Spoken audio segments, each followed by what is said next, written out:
शाम हो जाने के कारण सभी विद्यार्थी वहाँ से निकलने लगते हैं और यहाँ सुहानी एक पेड़ के सहारे उस पहाड़ी की चोटी पर लटकी रहती है। शिवानी सभी विद्यार्थियों में अपनी बहन को ढूंढती है, लेकिन वो उसे कहीं नहीं मिलती। सुहानी को ढूंढते ढूंढते शिवानी वापस उसी पहाड़ी के पास आती है और उसे आवाज लगाती है। सुहानी, सुहानी कहाँ हो तुम?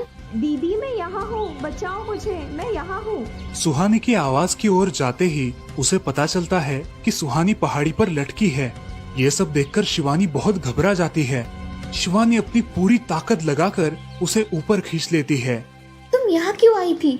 अगर तुम्हें कुछ हो जाता तो मैं क्या करती? माँ को क्या जवाब देती? दीदी मेरा पैर फिसल कर मैं वहाँ गिर गई। मैंने बहुत आवाज दी मगर मेरी आवाज किसी ने नहीं सुनी। तुम ढूंढती हुई आई और मुझे बचा लिया। तुम दुनिया की बेस्ट दीदी हो। हाँ सुहानी, चलो अब घर जाने के लिए देर हो जाएगी, बस निकल जाएगी। सुहानी को ऊपर खींचते वक्त शिवानी के हाथ पर बहुत सारे जख्म हो गए थे, इसीलिए सुहानी अपनी ओढ़नी फाड़कर उसके हाथ पे बांध देती है और अब वो दोनों बस के पास चले जाते हैं। क्या हुआ है शिवानी, हाथ से खून बह रहा है तुम्हारे? कुछ नहीं सर, मैं वहाँ पे गिर गई थी, अब मैं ठीक हूँ।